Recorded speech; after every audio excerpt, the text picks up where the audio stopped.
Hey, and welcome everybody to our workshop today, which is how to reduce sugar cravings to improve health and lose weight. And here we are delighted today to be able to introduce to you an integrative health coach live from Toronto. How amazing is technology that we can actually bring people and officially say that we are global today.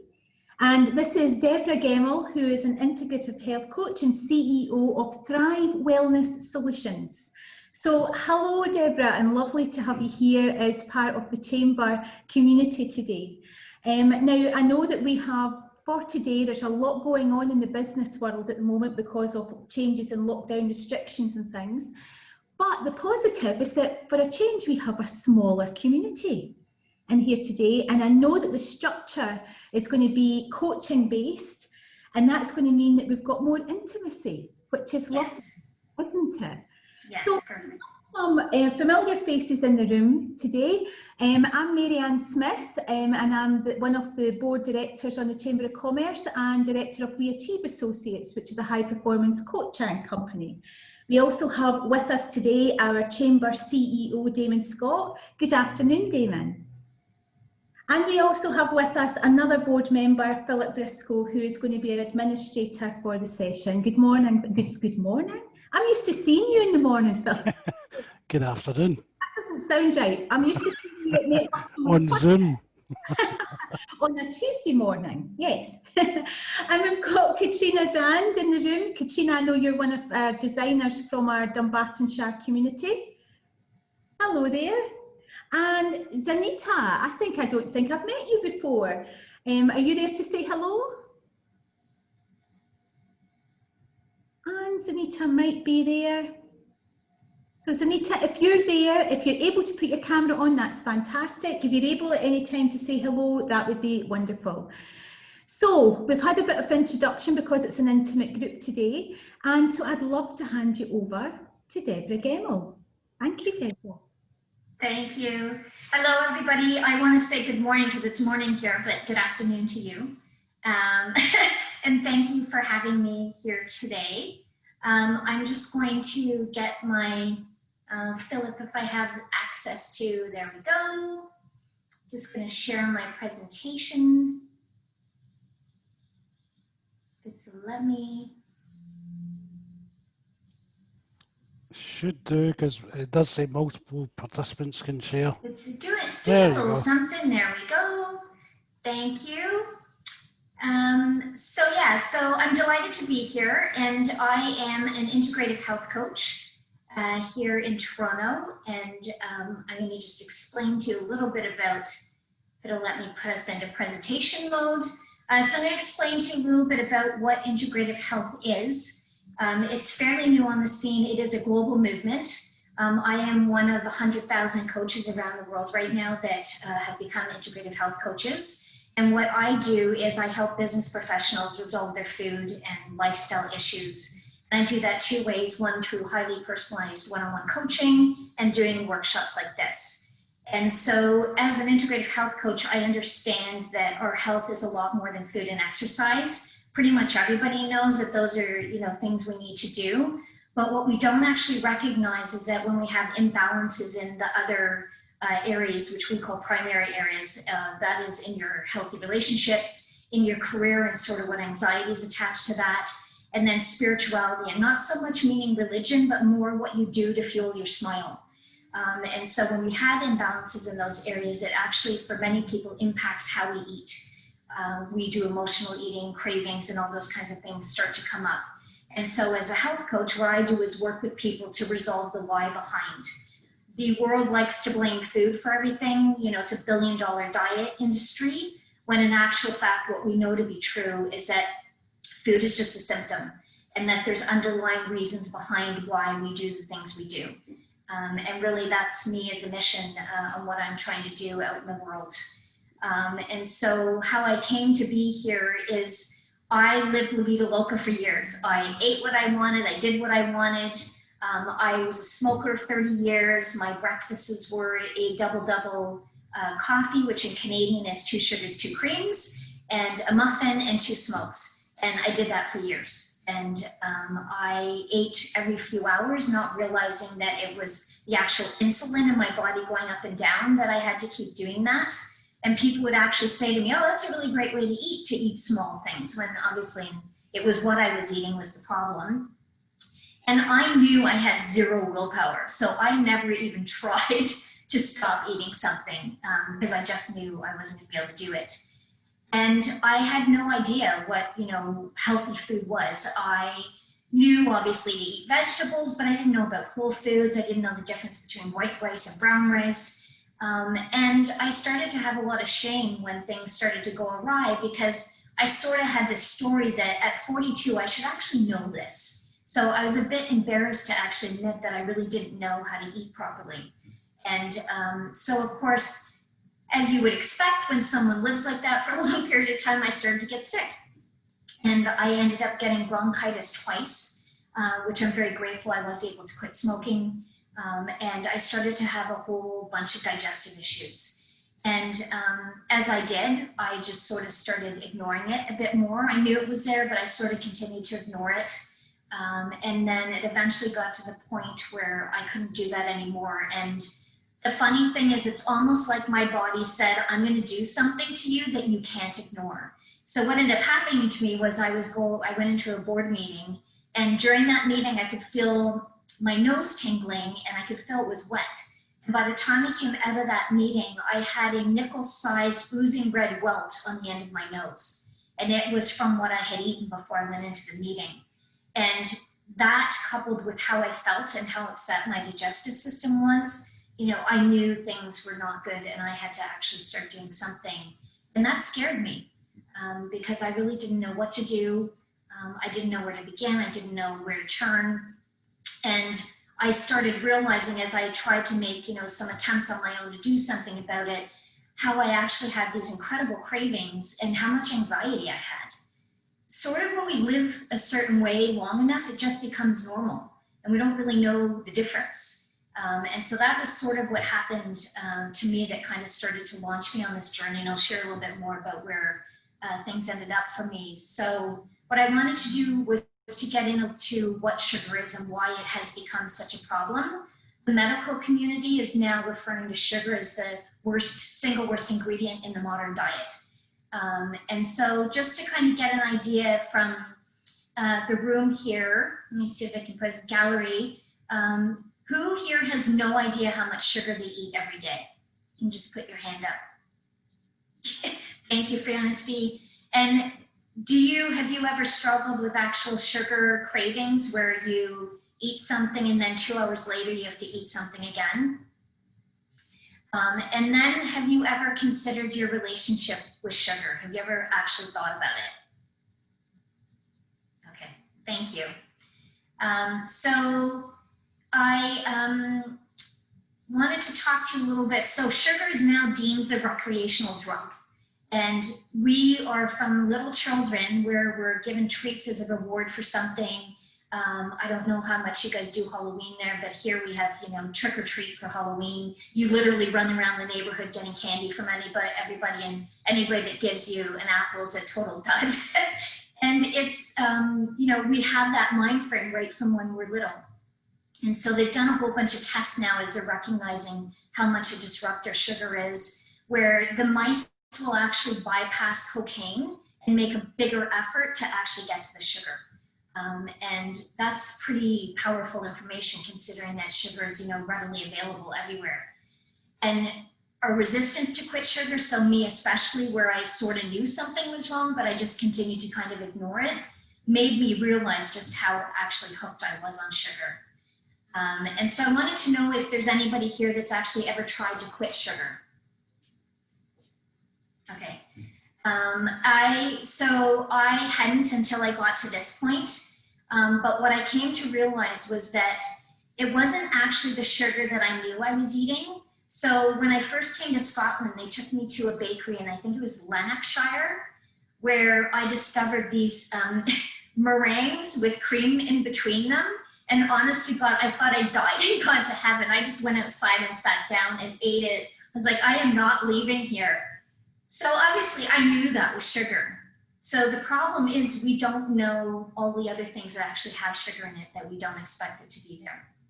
And so I wanted to talk to you a little bit about that. So I thought what we could do, if you guys want to take yourselves off mute, I thought we could do this little exercise and just kind of get you to guess how much sugar you think is in each of these items. So how much sugar do you think is in a single serving fruit bottom yogurt? Is it like in teaspoons or in... You can do either. You can do teaspoons, ounces, whatever. A teaspoon. Grams, I think. 1 teaspoon. So 2 yeah, grams. it's actually 5.5 teaspoons.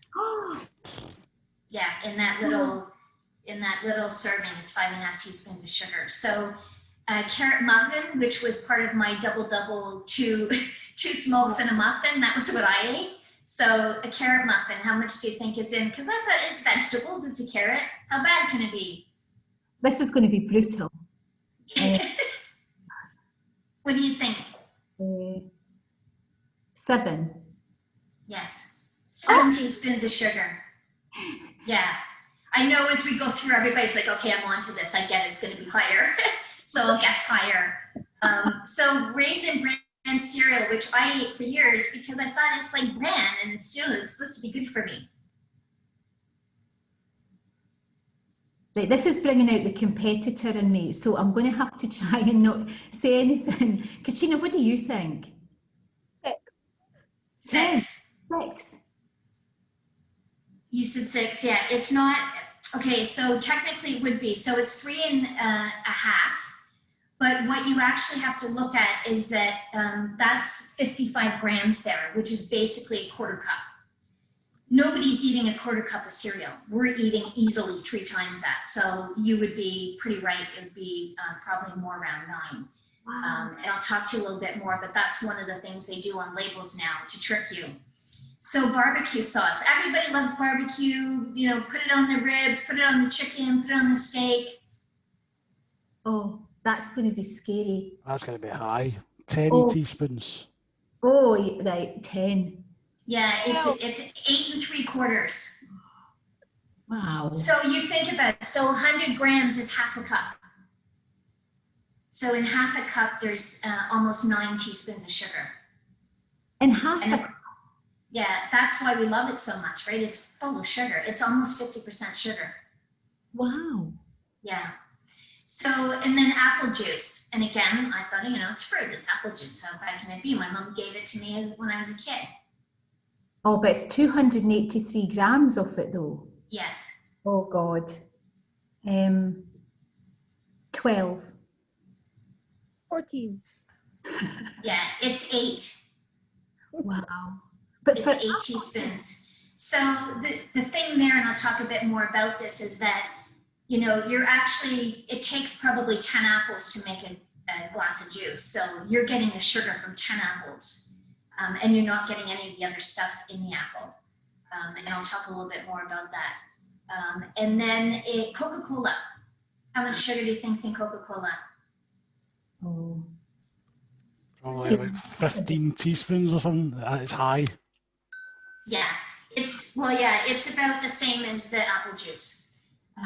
It's around 8. And so the thing when I do these workshops is usually everybody knows Coke's going to have a lot of sugar in it. Because, and actually, oddly enough, I have pitched Coke to go and do the sugar workshop for them. So they're taking a look at having me do that, which kind of sounds weird. But what I say to people is they're one of the few brands that is not actually lying about what they are. They're saying to you that if you want a sweet, bubbly drink, pick Coca-Cola. They're not trying to hide it. They're not trying to be anything that they aren't. And so usually everybody has a pretty good idea that that's going to have high sugar. So when you realize that your apple juice or your orange juice has as much sugar as your Coca-Cola, it's a bit of an eye-opener. Wow. And then, yes? Did they not reduce the sugar recently due to the sugar tax though? They would probably be doing that. And it's a good thing. And I mean, they have to start doing that because as this sugar movement takes hold and is getting bigger and louder, you know, consumers hold the power to actually make these companies make changes. So I'd love to hear that that's happening. Yeah. It's certainly not happening here. But of course, you know, North America is where most of the consumer packaged goods companies come from. So we still allow GMOs in our food here. If you're fans of specialty coffees at all, if you're a Starbucks fan or anything like that, how much do you think a large chai tea is? Now this shocked me. Oh, that's a big word, shock. Yeah. 5. 5? 25. Oh, 25. She's going for the gastro. It's 13. It's 13 teaspoons in that morning chai latte that you're having. And yeah. So is that to do with the milk? It's a syrup. Oh, There's a syrup that they use when they're making those specialty drinks for you. You'll see them pumping it, and I see people, you know, ask for extra. They have no idea how much sugar is in it. So, and the other thing is, so to your point, Katrina, that you just said, here they're going the opposite direction. So Starbucks is actually opening up a higher, larger size, so a 10 tray it's going to be called, and it's going to have 18 teaspoons of sugar in. And when I was doing my research, the UK has actually banned it. They're not allowing them to do a larger size. So good on you guys, but here it's going to be coming, so it'll be 18 teaspoons of sugar. And then the last one, to do a low-fat frozen yogurt. Oh, it's still going to be more than I think. Yeah. 6. Yeah, it's 6 exactly. Oh.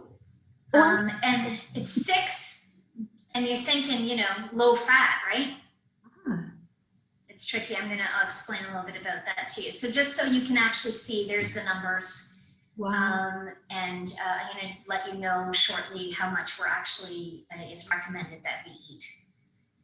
That's scary. Yeah, yeah.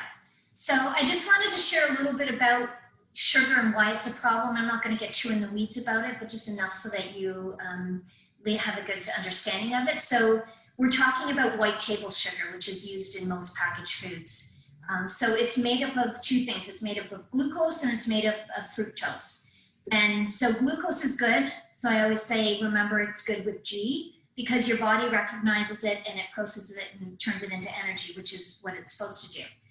The problem is the fructose, and the fructose, I call the evil sister, is the disruptor.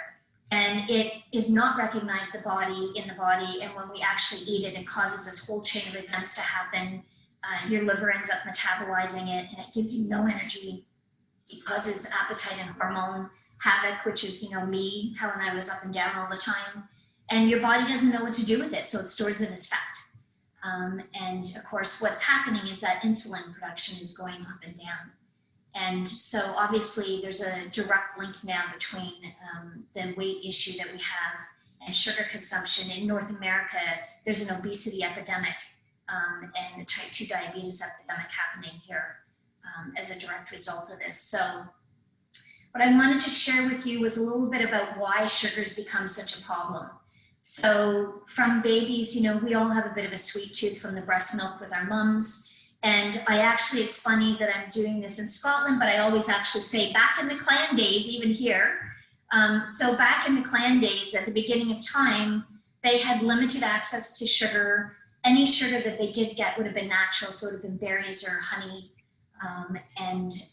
They had a huge amount of energy. They didn't have cars or anything like that, so they exuded a huge amount of energy, so they burned it off. And sugar had a purpose because it helped them preserve foods. And it also was a way for them to indicate that something was still good to eat, that it hadn't spoiled if it was still sweet. So it actually had a good function. But when you fast forward to today, obviously our eating habits and our access to sugar has changed dramatically. And now it's more about, you know, making profit. And the packaged and processed food industry just literally feeds our need for sugar. And they put sugar in things that doesn't need to be in. And so, like I was saying earlier about me eating my meringue cream puff, I knew it was sugar. And so for most of us, the problem isn't actually the sugar we know we're eating, it's the sugar we don't know that we're eating because there's so much hidden sugar in our food. And so this is a list here of some of the 60 names that sugar will appear as on a label package. And there's more now. I think we're getting closer up to 80. And so what they've done as brands is find ways to cleverly disguise sugar under different names that, you know, the average consumer doesn't know. And what I say to people, because it's frustrating, is that, you know, it's not you, it's brand strategy, because you're up against multi-million-dollar marketing campaigns, and it's a challenge. So this is one of the biggest reasons why we're eating way more sugar than we know that we're eating. Hi, Damon, welcome. So I wanted to talk about how food affects moods and cravings. And so basically what happens to us is we eat something sweet, and you know, have a bit of a high at that point, and then we start to hit a sugar low when we start to crash. And that's when the cravings start to kick in, and that's when we become irritable and grumpy, and we get headaches. Migraines have been linked to sugar, the lack of focus and brain fog. And for me, especially, what would happen to me is I would start to get that really shaky feeling where I had to eat something right away. And I can honestly say that getting off the sugar was one of the hardest things to do. And so my coworkers at the time would definitely tell you that I was definitely irritable and a bit grumpy. And so when I would actually cheat, they would be like, why did you do that? Now we have to put up with you being grumpy again. So it's, you know, it was extremely difficult to do. So I wanted to just kind of share some signs to help you recognize for yourself if sugar is something that you're eating too much of. So I just wanted you to kind of, you know, give yourself a point for each of these questions. And so, is sugar something that you crave? Do you crave a sweet to have something every day, maybe in the middle of the afternoon after you've had your lunch? Do you experience the highs and lows that I was talking about? Do you find cravings and sweets? Are you running around, not right now in the office, but around 3 in the afternoon trying to find something a little sweet to eat? Does the open package of sweets keep calling you? So one of the police officers, when I did the Toronto Police Workshop, he was like, Deb, the Jolly Ranchers in my drawer keep calling me. Like, I have to eat them all. Otherwise, they just keep knowing that they're there. And that's pretty much what happens, right? And so, as I mentioned earlier about the amount of sugar in things, you know, do you enjoy specialty coffees, pops, or sweet teas every week? And then in the evening and when you're sleeping, and this is particularly for women, is do you experience night sweats? And as I mentioned, do you ever get the need that you have to eat something urgently because you've got that sort of shaky feeling? And lastly, and I never realized I was like this till I wasn't like this, but do you feel foggy and easily distracted? Because that's another thing that sugar does, is it gives you a bit of brain fog. Mm-hmm. So here is what is actually recommended for us to be eating. So your NHS and the World Health Organization for Adults actually recommends that adults be eating about 7 teaspoons per day. And in Canada, they divide it out. They have 16 spoons for women and 9 teaspoons for men. And then for children, ages 4 to 10, it's about 4 teaspoons or 19 grams. So, you know, kids are eating 6 times more than they should be in adults. And this is the average adult. These are not exceptions. The average adult's eating about 4 times more than they should be. So there's the numbers for you. And this is sort of on a daily basis of what people are consuming. And like I said, it's not because you're all eating donuts every day. It's because of all the other ingredients that you're eating that you don't know there's sugar in it. So if we go back to the clan days where they were eating natural sweets, like berries and honeys and dates, they ate on average about 22 pounds of sugar a year. And that was natural sugar that their body recognized and processed. Today, the average consumer is eating about 220 pounds of refined sugar a year. And so then that really starts to get you to understand why we have weight issues now, why we have a type 2 diabetes epidemic. They have linked sugar now to all kinds of illnesses, everything from heart disease, cancers. I have 2 friends that both have gone through cancer. One went through breast cancer and Bill had bladder cancer. And both of them, as soon as they got to where they were going to begin their treatment, the first thing they said to them was stop eating sugar. Sugar fuels cancer. And so it really bothers me that we're telling people that once they're sick and not telling them that before.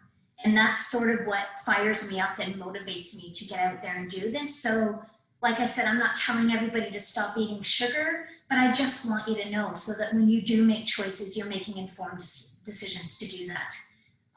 And so the other sort of sad thing that's happened is they've now had to create a new category of diabetes. So it's now type 3 diabetes, and that is directly related to Alzheimer's and dementia.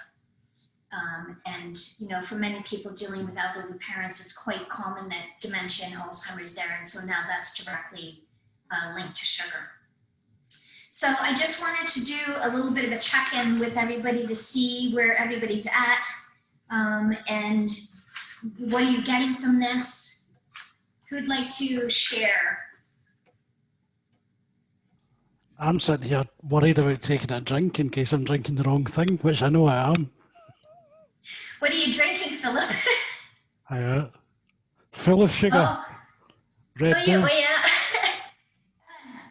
I haven't taken a sip of it in case I get into trouble. There's no trouble, but before the workshop, did you know that?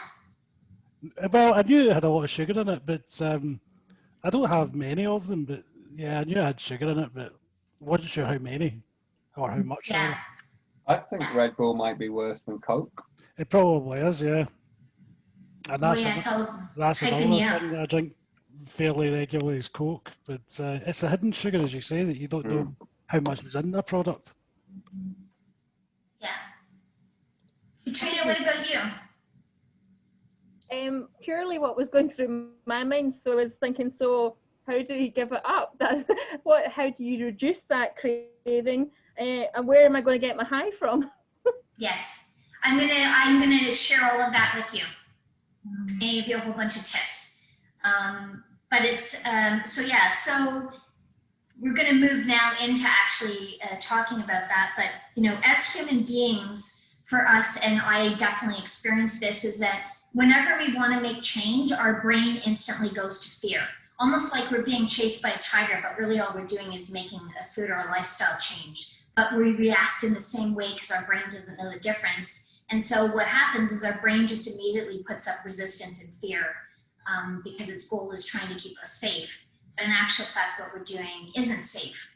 And so we sort of need to be able to combat and step over that initial reaction that our body actually has. So, you know, I had a story that I was telling myself. I had no willpower and I couldn't do this, and I'd never be able to do this. And I had to change the story. So for any of us, to your point, Katrina, if we want to make the change, we have to change the story that we're telling ourselves. And we have to actually lean into being unstoppable to make it happen. And honestly, what I say to people is, if I can do it, anybody can do it. And I'm going to talk you through different ways that you can do that. But really the thing we have to become is unstoppable in what we're doing and completely committed to putting our health first and being able to do the things that we need to do. And it certainly takes commitment. I tolerated a lot of that of myself. And so I would encourage you not to tolerate that from yourself anymore once you become aware of what is actually happening. And for us to make change, you know, we got to show up on the field. You know, you can't hit the ball out of the park if you're not playing. And so I didn't play for a long time. I was over, you know, eating the cotton candy. But then I had to get on the field and I actually had to hit the ball out of the park. So I would encourage you to consider looking at doing that too. So we talked about the 22 pounds and the type 3 diabetes. So now we're going to talk about what we can do. And so there's a lot that we can do.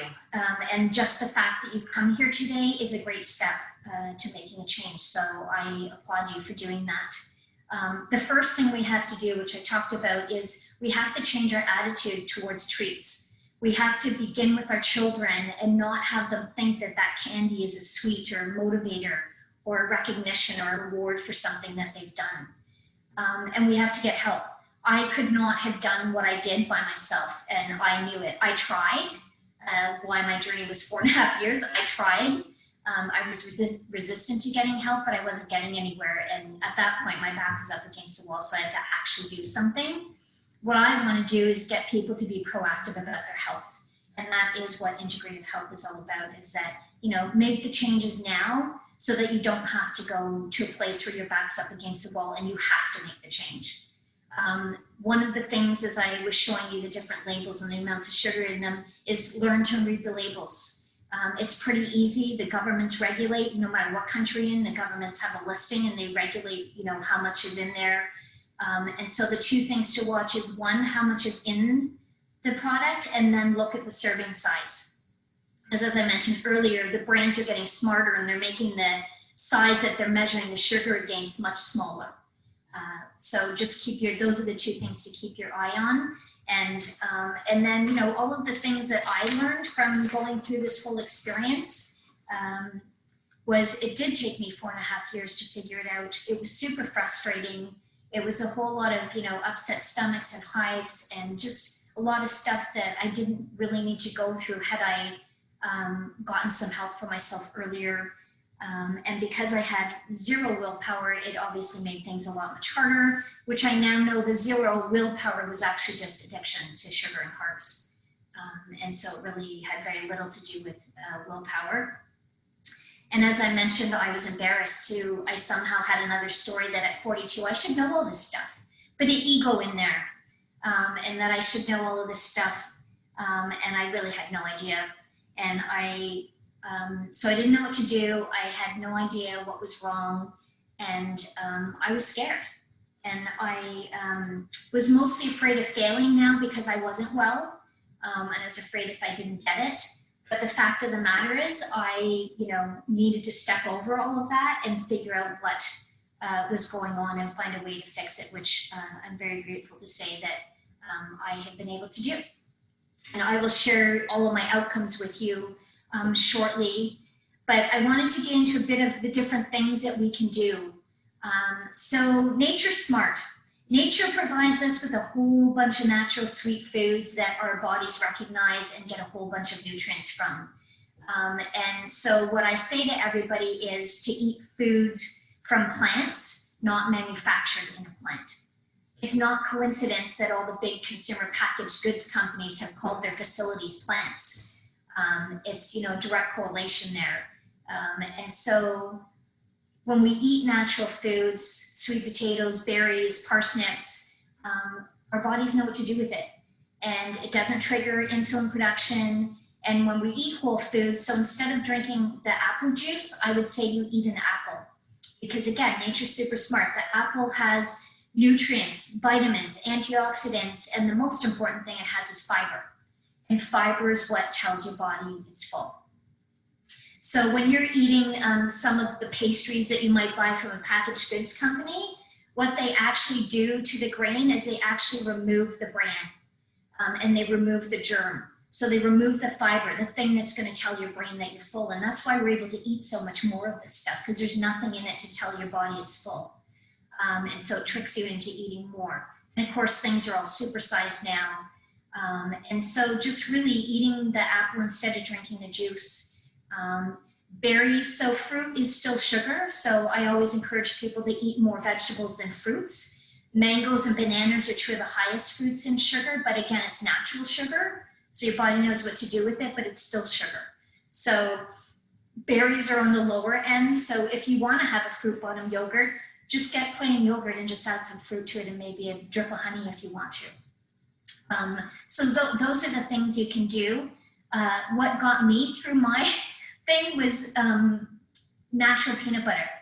I discovered I could grind my own peanut butter, and that was really something that helped me get past my cravings. When I had a craving, I would eat some peanut butter. And eat more proteins and good fats. So if we're eating more of the good food, we're less likely to need, more of the bad food. And nuts, I always have a bag of nuts in my bag with me wherever I go, so that if I do kind of get that thing, I can just have a couple of almonds or a couple of walnuts, and they'll tide me over till I can get somewhere to eat.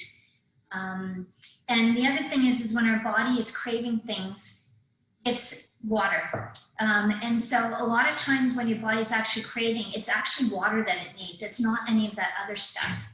And so you will find that if you drink a couple of glasses of water, it will actually help calm the craving. And I mean, most of us aren't drinking enough water anyway, so that's really a big one. So starting to do all of those things as best you can really starts to help things move. And then just to go through the things to avoid or to limit. So I've talked to you about the barbecue sauces and ketchup, 50% sugar. I just had some relish the other day, and I was shocked that in a tablespoon of relish was an entire cube of sugar. So 1 teaspoon of sugar and a tablespoon of relish. Gluten-free foods, another thing that hit the marketing world. I happen to have a lot of issues with gluten, so I don't eat gluten, so I ate some of the gluten-free packaged foods. What they do is they remove the gluten and they add sugar so that it still tastes good. And so when people suddenly went on this gluten-free diet, I had no idea why, because it's really hard.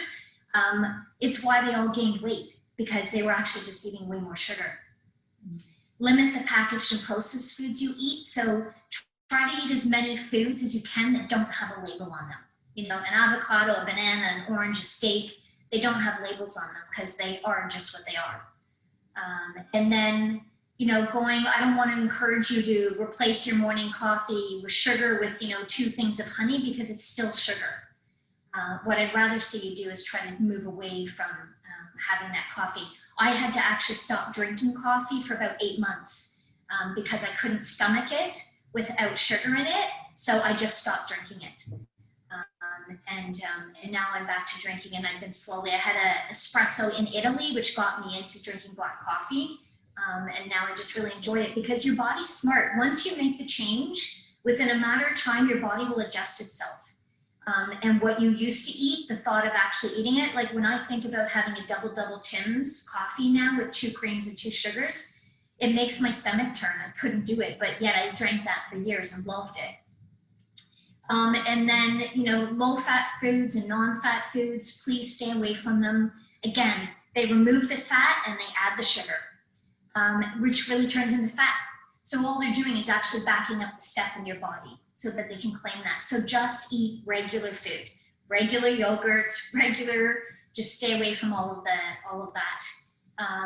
And even, with skim milk and homo milk, my friend Tina's diabetic, and she was in the store with me buying milk, and she was looking at the labels, and she actually ended up buying the homo milk, so full cream. I'm not sure what you guys call it, full cream milk. And I said to her, wouldn't you want the skim milk? And she's like, no, Deb, they put more sugar. The more fat they take out, the more sugar they put in. And as a diabetic, she couldn't have it. And then, like I said, avoid the fruit juices and just eat the fruit. So if you enjoy having that. Cooking from home is another great way. I never used to cook. Okay, that's not true. I cooked one thing. My family would laugh, because when they would come for dinner, they would be like, Deb, are we having chicken, rice, and salad? I'm like, yes, we are. Because that was the one thing that I knew to make, and so it was kind of this running joke. I got really good at it. And so I had to learn to cook. And I'm not, a fabulous cook, but now I know that on Sunday afternoons, I put some jazz on and I cook. And I put it all in the freezer. And that just makes during the week so much easier, because there's easy, good food to make. And now I absolutely love cooking. And you would not have caught me saying that like 7 years ago. I do cooking workshops for free. If you're interested in ever coming in to join one of them, you're welcome to do that. And it's, again, just to kind of help people know how to make. They're not complicated, and they're enjoyable. And I always welcome recommendations if there's anything you'd like to learn. And then there's all those food companies popping up that are providing, meal delivery. And so they give you all the ingredients you need. You just need to cook it, is another great way. And then at the Toronto Police Workshop, Officer Rob said that he's discovered that if he does his grocery shopping online, A, he doesn't buy the Jolly Ranchers, and B, he's more likely to actually pick more healthier foods. And so I told him I would always give him full credit for that. And then when you go to the grocery store, stay out of the middle aisles. Again, this is all marketing. There's a reason why the eggs, milk, and cheese are way down in the back corner, because they want you going down all of those aisles. Why, when you're at the checkout, there's all the candies and chocolate bars and chips and all that stuff there. This is all, millions of dollars of marketing strategy going into this. So be wise and know what you're up against. And then the other thing is eat before you go grocery shopping. I've done this where you go when you're hungry, big mistake. You end up buying a lot of stuff that you would never otherwise. You end up spending a lot more money. And then if you have the opportunity to shop in fruit and vegetable markets. I happen to live close to the St. Lawrence Market here in Toronto, so that's where I do all my shopping. So there is no packaged good stuff. It's all meats, fruits, vegetables, fish. And then really it's to just change our perception about sugar, and it's why I'm doing these workshops to help people change their view and opinion about what sugar is. And really we need to get sugar where smoking is, because as an ex-smoker, you know, it's crazy to me that I used to smoke at my desk and in the elevators and in airplanes and in buses, and we never thought anything of it. And now when we look back, we think, God, how did we not know? Sugar is going to be exactly the same thing. And so I'm on a mission, as every other health coach is to get sugar moved into that same realm where that's kind of how we see it. And as I said, people, you know, as consumers, we have the ultimate buying power that when people stopped eating gluten, the packaged goods companies had to respond to that and they had to start coming out with gluten-free products. We can absolutely do the same with sugar, because their whole motivation is profit. And when people stop buying, they have no choice. So we hold as consumers a lot of buying power to do that. And it's really just a matter of being able to educate people about how and why we can do that. So there's some exercises you can do. So your tummy, all of your organs here. So if you are struggling with cravings and you've drank your water and you've, you know, eaten a date or a fig, you can also do some bends like this, because what these do is hug your tummy and they hug your organs and they squeeze out the toxins, and they help to curb cravings. And I also think it partly just takes your mind off of craving because you're trying to touch your toes, which a lot of us can't do.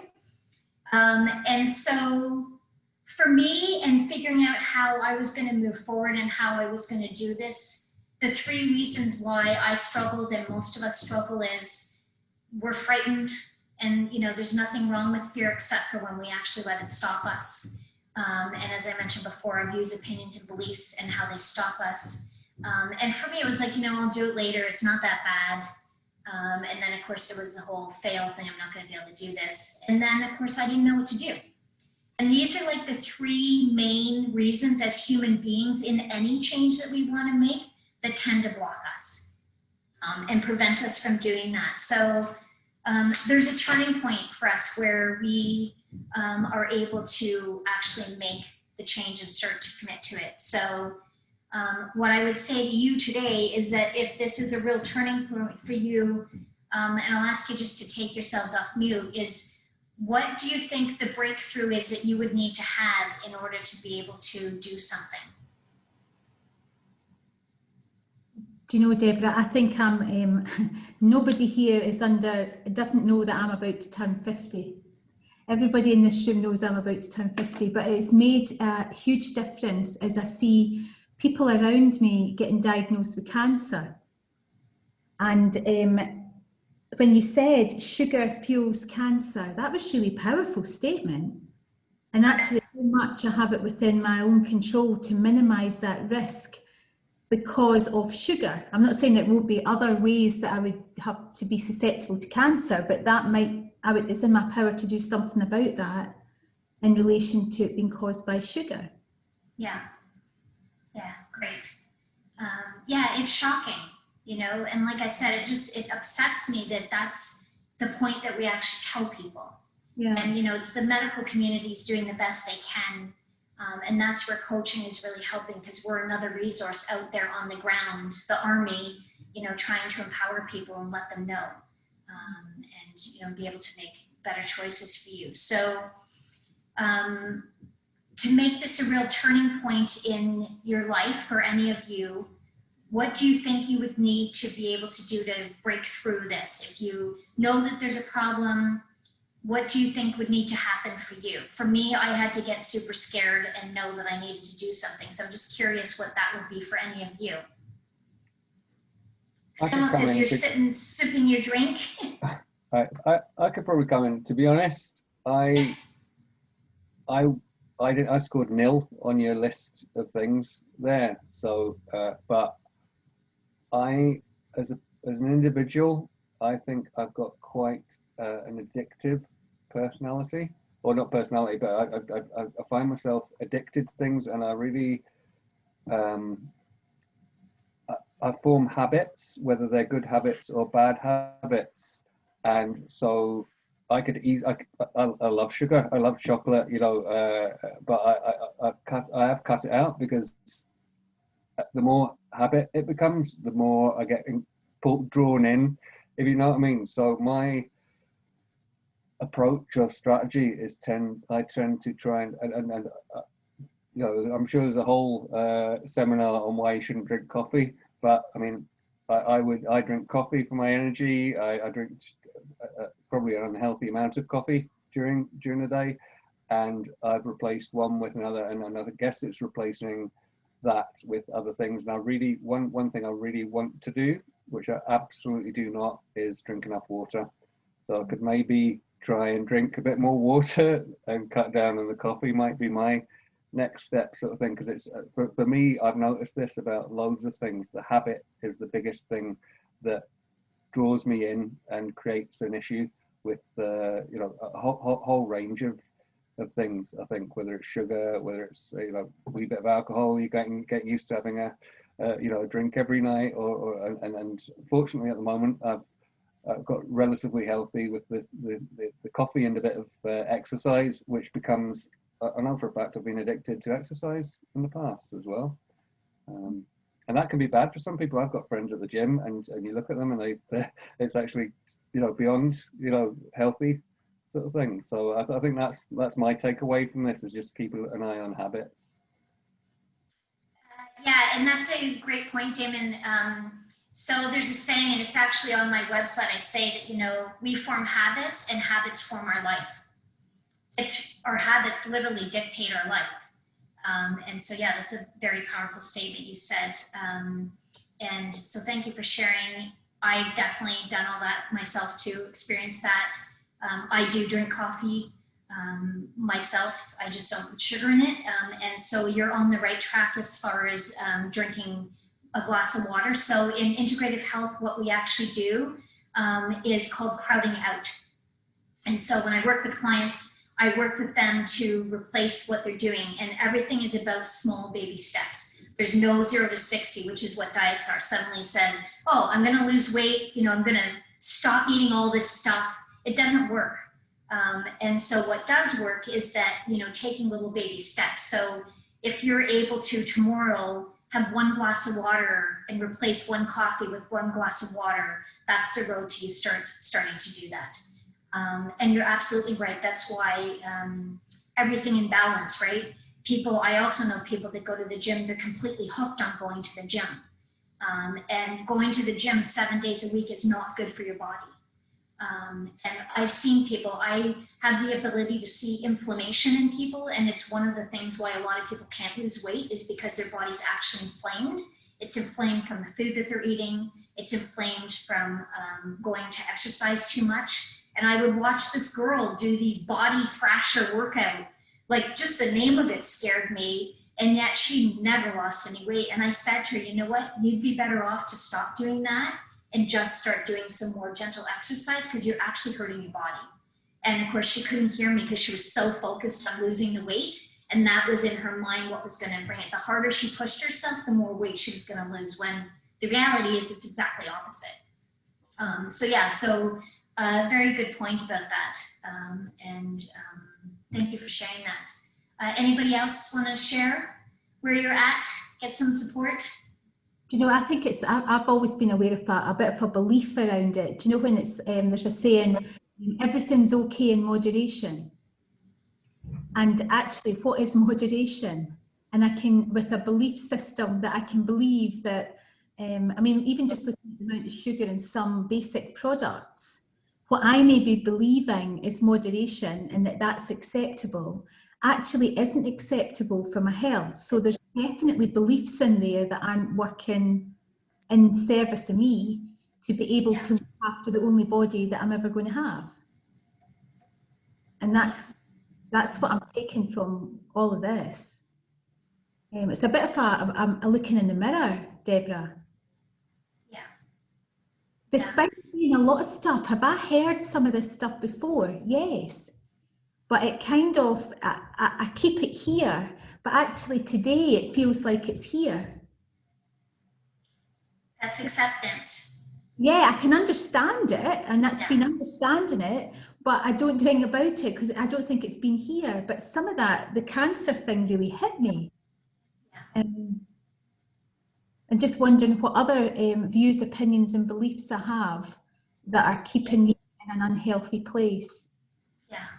Yeah, and that's part of the journey, is to uncover them. Like I did too. I had to get help to uncover them and what was going on, because you know, our best thinking got us here, and it's really not best thinking, right? We don't actually know. And so I just want to say, you know, not to be hard on yourselves, because you don't know. You genuinely don't know, and that's okay, because, you know, the industry doesn't want you to know. So I would encourage you not to be mad at yourself or hard on yourself about it, but to just acknowledge that you've learned a whole bunch today, and as I did. And so for me, when I was able to finally get some help and start doing things, some amazing things happened. So I obviously quit smoking, and I discovered what foods worked best for my body. And it wasn't necessarily all bad foods that I was eating, but I actually discovered that I can't eat eggs and dairy.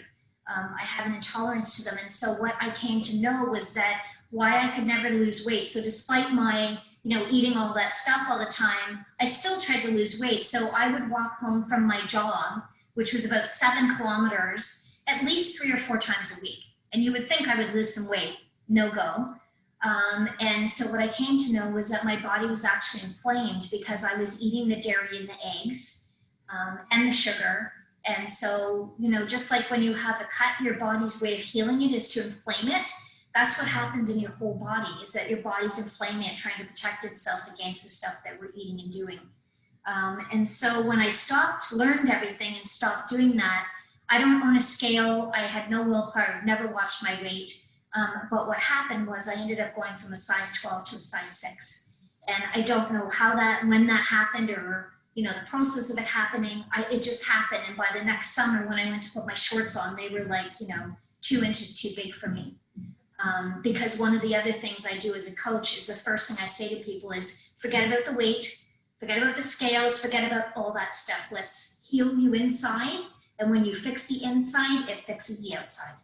And it's exactly opposite what the industry tells us. And so, yeah, and that was in 2013 that I lost all that weight. So this is 7 years later. I can truly say at 55 that I am the happiest and healthiest that I've ever been. And so really my mission as a health coach is to kind of help people not have to go through those 4.5 years that I went through, and to really, you know, help bring that process down and be able to sort of figure things out in a much shorter window. And as I said, be informed and make informed choices. I will never advocate, you know, everybody stop eating sugar, everybody stop eating coffee. Each of us just has to figure out what works best for us. And that is what integrative health is. No cookie cutter diets. Some people need coffee, some people don't. Some need meat, some don't. I call myself a vegan with a side of bacon because I can't actually eat dairy and eggs, but I love bacon. And so that's just what I do. And I say that because I want everybody to stop trying to fit in all these boxes and just really figure out what works best for you. If I asked you guys, you know, who thinks that they want to break through, who feels like they need to try to do something, do you want to show of hands if you sort of feel like there's something going on, you need to be able to do something with this? And so what I think really, if we want to have a breakthrough, we have to be able to get honest with ourselves. And I'm really grateful for you guys inviting me here today, and I appreciate the opportunity to do this. So what I wanted to offer you guys is to offer each of you, if you're interested, a complimentary coaching call with me.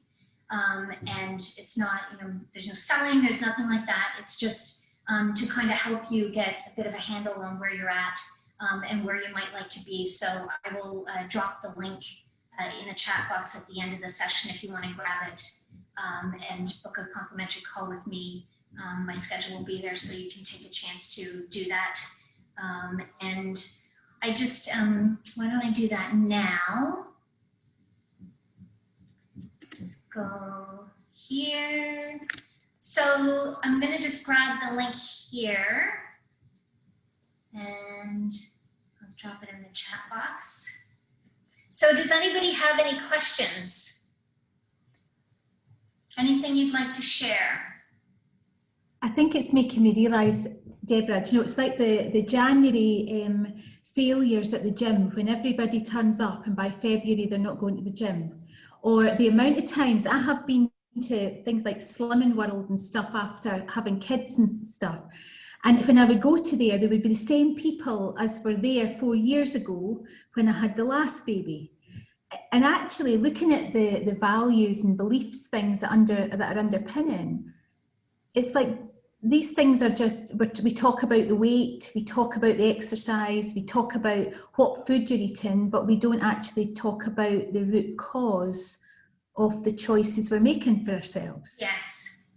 And no wonder these things don't work necessarily for everybody long term. The amount that would say, well, I just put the weight back on, so I'm back.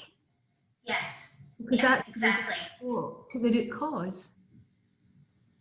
Yeah, it's shocking, really, when we think about it, that's, you know, sort of how we land. But you can see, and that's why I do the presentations I do, because it's really important to understand where all of this comes from and why we are where we are. And it's not lack of willpower, and it's not, you know, it's not any of that stuff. It's purely because we're up against an industry that, you know, wants us to be hooked on sugar because that serves them best for their profits. And honestly, as a health coach, one of the things I love the most is the fact that COVID has actually turned health as a primary thing in the world. Like, when have you ever seen health become the primary concern at the cost of profits? You know, I mean, we've just never seen that before. So as a health coach, I'm hoping that not only is that going to continue to be, you know, something that stays to the forefront, it's brought out, you know, the light of so many things for people, and that we can just really be able to see that and kind of keep holding on to that, and, you know, see if real change is going to come. We still obviously have a ways to go here, but we'll have to see what happens. So. Does anybody else have anything that you'd like to share, any learnings? So I've just popped my booking link into the comments. So if you want to grab it and drop it into your browser, because it will disappear after. And I can certainly share it with Marianne after if there's anybody that's interested in having a call. Let's actually get all of the presentation, the recording from today and the link to be able to do that put onto the Together for Business website. So that anybody can go along there, watch this, listen to what you have to say, and if it connects with them, be able to book in to make a call with you. I know that, I mean, we know each other, we're in the coaching world together, and Yeah. one of the most, when we're talking about water, Damon, one of the things that Deborah said to me that made the difference, why I have 3 bottles of smart water every day now, when Damon knows I didn't drink much of it at all, was that every morning I now get up and I think about having a shower, but I also think about having an internal shower. And that's what you talked about. If I didn't shower for a week, well, what would my body be like? Not pleasant. So if I don't drink water, what is the inside of my body like? And see, just that image was enough to actually make a change, that I don't do anything until I've drank my water, and I do that before I get in my shower in the morning. So that had a massive impact, and it was just that small step. I've done LinkedIn posts on that. Because drinking water is your internal bath, right? And to exactly what you said, that, you know, what happens to your body if you don't shower for a week? the same thing happens, and that just really kind of resonates with people, and they kind of get it. So think about that every time you're showering, to make sure that you're having some water, because our bodies really do need water to live. And the cravings, a lot of the cravings for people can be water, among other things. But yeah, so thank you. Does anybody else have anything you'd like to share, or any golden nuggets you're taking away from today? Philip, how many cans of Red Bull are you going to be drinking now? No, I find it really interesting, but yeah, it is a case of thinking about what you're drinking and eating and that kind of thing. I promise I won't have a dessert after dinner tonight. Well, I think you had your dessert before, didn't you? Well, true. Yeah, that's still a good. You showed me. You showed me the package. So funny. I say that at the beginning, to make sure you eat your sweets, because I know there's always someone that's, I'm going to have a little snack while I'm watching this. No, I made sure That used to be sorry, I was going to say about dessert after dinner. That for me, that habit was unbelievable. At one point, I was like, I felt I was empty if I didn't have a sweet, and that was a hard one to crack. Like these people who smoke after dinner as well. The habit sort of thing becomes an absolute yearning, and I had to really move away from. So now I just don't have any desserts after dinner, because I don't know how easy it is to slip back into that one. Yeah, exactly. And that's a great example, because you've seen, a lot of people quit smoking and they gain a whole bunch of weight. And there's a reason for that. It's because your body just shifts the craving. It shifts the craving from the smoking. So I have a client I'm working with right now. She was, a 40-year smoker. She's quit smoking. And so what I do is work with people on the why first, and I leave the food alone. I tell them, don't worry about the food. We'll get there. Let's fix the inside. So she decided to take it upon herself to start doing her own food thing. And then announced to me at her next session that said, I decided that I was going to start doing that. But what actually ended up happening is her cravings to smoke came back. And she almost started smoking again. And I said, do you know why that's happening? And I said, because you're not ready. You haven't resolved the why yet. So you're going to either crave food or crave smoking. And right now for you, craving the food is a better option for you than smoking, because you end up in the hospital from lung issues. So that's literally a perfect example of your body trying to balance itself. And it'll take one or the other. It doesn't care, but it'll make you crave something. So we've got to fix this. I sound really good. At the moment, I drink probably a glass of red wine every night, which I believe they've got the same sugar or calories as a donut. So it's not like totally clean living with the coffee sort of thing. I still have my things that and that's most nights. I get to a certain point where I'm suddenly sort of craving that thing. So I don't know. I'll have to replace that with water or something. But how boring. Yeah, you can, definitely try the water.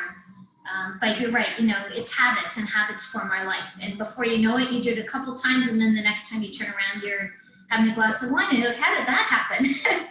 So yeah, it's tricky. So yeah, anyone else? I was going to say, I've tried several things over the years, starting off with when I used to be in an office, and I used to crave chocolate at 4 o'clock by changing it to like a highlights low-calorie chocolate drink. And it took away the craving, and actually I didn't like the drink, so I ended up giving the 4 o'clock thing up, so that kind of helped then. Then I tried just a cabbage cream egg on a Thursday night only, so you could focus on knowing you were getting that treat on that night. So I was like waiting for the Thursday night to get my cabbage cream egg. And then nowadays, for after 4 years, in January, I give up the whole January 30 days of healthy living. So I give up the gluten, the dairy, the alcohol, the potatoes, the soya, and the caffeine for just the 30 days. And it's hard to begin with, but you're going, it's only 30 days. It's only 30 days.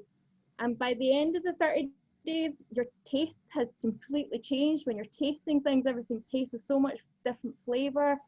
But I do gradually fall back out of that again. But the time it gets to March again, it's just back into the same routine that I was in before. Although I do always take away a nugget or something every year, by making sure that I'm taking my digestive enzymes, I'm taking my green balances, so I'm taking supplements that health-wise, those things, but I still want chocolate or things. But the other thing I found is I have chocolate in the cupboard sometimes, and that helps because I know it's there, and if I don't want to go and buy it, and therefore sometimes that helps psychologically. So I think there's probably lots going on in my why, but I don't know what my why is. I know Marianne's always trying to work out what my why is.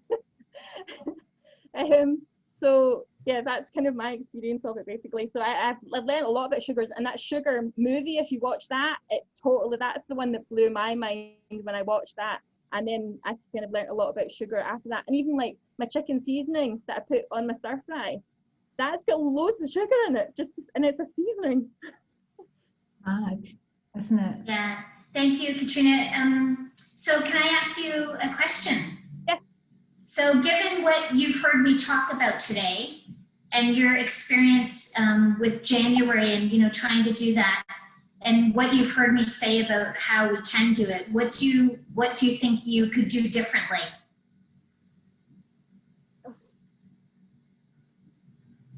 I'm not really quite sure. I think I've tried everything that was there. I've tried drinking more water.